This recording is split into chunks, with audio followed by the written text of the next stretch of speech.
Ja maršrutā ir jums atkal kaut kāda ieplaka, divas, un jūs iziet viņai cauri, kad vienā pusē ieplaka, otrā. Tātad jūs zinat, ka jūs ejat pareizā virzienā. Tikko jūs redzat, ka nav šī ieplaka, vai tieši jūs ejat viņai cauri, tātad ir radusies kļūda, kas lielākā attālumā būs daudz lielāka, un aiziesiet šķērsām. Kopš tu vadi šo spēli, vai ir kaut kas mainījies tavā attieksmē pret vēsturi, pret notikumiem, pret sevi pašu, pret saviem draugiem? Pilnīgi noteikti. Es pats brīnos par sevi, jo ja pirms šīs spēles es nezināju, ka tā būs spēle ar militāru pieskaņu. Es domāju, tā būs piedzīvojuma spēle, kaut kas līdzīgs džungļu, kaut kādām spēlēm. Tad, kad es uzzināju, ka man būs jāiejūt strelnieku lomā, man tas nedaudz tā pārsteidza un neteikt, ka pozitīvi. Es domāju, kāpēc es negribu ne ar ko saistīties, kas ir militārs, kas ir uz vardarbību balstīts. Bet caur šo spēli es nedaudz citā gaismā vispār paskatījos uz karavīriem, uz tiem pašiem brīvības cīnītājiem, uz strelniekiem. Un skatu tagad to tiešām no cita aspekta, nedaudz varbūt pat iedziļinoties un mēģinot izjust, kā bija tajā laikā. Lasot grāmatas, skatoties filmas, protams, es tikai varu vien iedomāties un vizualizēt, bet iejusties tajā ādā, tas ir ļoti grūti, bet tas man liek respektēt tos cilvēkus, kuri tiešām to ir darījuši. Man vienkārši fascinē kaut vai tādas tīri fiziskas lietas, kā cilvēki rudenī, sniegā, dubļos, mežā, augsti nēduši, gāja, cīnījās. Kur viņi rada iedvesmu, kur viņi rada spēkus, brīdī, kad man šķiet, cilvēks, viņam vajadzētu padoties tajā brīdī. Laikam tā Latvijas ideja un ideja par brīvu Latviju beidzot bija tik spēcīgs dzinulis, lai šie cilvēki ietu nesautīgi nāvē būtībā. Un tāpēc, es esmu ļoti sācis respektēt vēsturi un varbūt pat fanātiski nedaudz uz šo brīdi. Un esmu savus draugus ievilcis šajā visā, tādā ziņā, ka es viņiem par to stāstu, es dalos ar ģimenes locekļiem, ar savu jauno pieredzi. Un es jūtos arvien lepnāks par Latviju. Un to arī jūtu manā stājā, manā runā, ja sākumā es šeit nācu tāds izkliedētājs, tad šajā brīdī es jau jūtos kā viens no.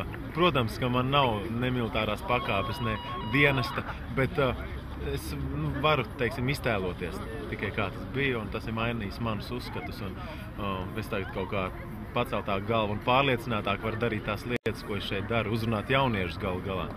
Tajā pašā dienā visas komandas piedalās misijā, stratēģiskajā spēlē. Misijas laikā jāizmanto tikko iemācītās prasmes un zināšanas.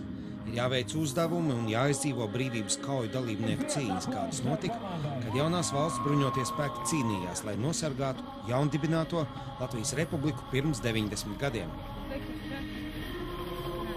Pēc tam viņi pēcpusdienā dodas trasē, un tur katram no komandas dalībniekiem, tātad katram no 6 komandas dalībniekiem, ir noteiktā laika sprīdī jāuzņemas atbildība, jāuzņemas vadība, komandas vadība un jāveic konkrētais posms, viens no šiem 6 posmiem. Ja runājam par to trases garumu un ilgumu, tad cik ilgā laikā viena komanda, praktiski kā jūs reiķināt, cik ilgā laikā vienai komandai jāaiziet šī trasa? Trases ilgums ir atkarīgs gan no komandas snieguma, gan no tā, kā viņi no rīta ir apguvuši zināšanas, gan no viņu attieksmes, no vadītāja spējas un no katra personīgās ziedošanās komandas labā. Bet aptuveni trase ir 40 minūtes līdz stundai. Vienai komandai? Vienai komandai. Un šeit Jelgavā cik komandas piedalās? Jelgavā piedalās 20 komandas. Tas nozīmē, ka 20 stundas tas viss notiks? Ja tomēr paralēli tas nozīmē to, ka komandas dodas trasē ik pēc 3 vai 4 minūšu starplaika. Tātad pēdējai komanda startē stundu pēc pirmās komandas. Kā notiek tālāk šīs sacensības? Kā notiek Rīgas sargi? Tātad jūs braucat uz dažādiem Latvijas rajoniem, organizējat sacensības, jaunieši piedalās tajās. Uzvarētāji komandas, kas ar viņām notiek? Kas tālāk?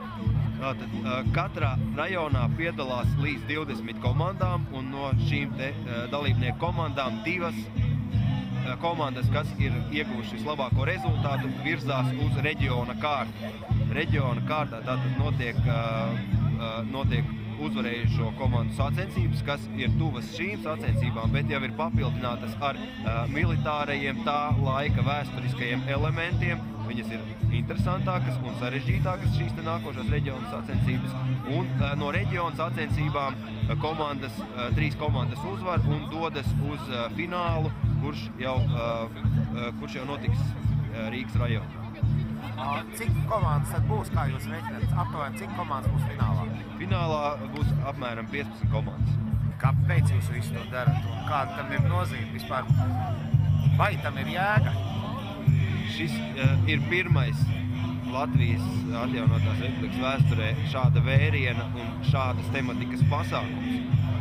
Mēs dodamies uz visiem Latvijas rajoniem un mēs gūstam milzīgu atsaucību no jauniešiem, par ko mēs pat esam stipri izbrīnīti, ka latviešiem joprojām ir tāda interese par Latvijas vēsturi, tāds lepnums par latviešu karotājiem, kas ir 90 gadus atpakaļ izcīnījuši šo te brīvību. Un es redzu, ka pa 90 gadiem maz kas ir mainījies, ka ja būtu nepieciešams saukt zem Latvijas karogiem latviešu jauniešu, tad viņi tikpat gatavi kā tad bija, tad viņi tikpat gatavi ir arī tagad.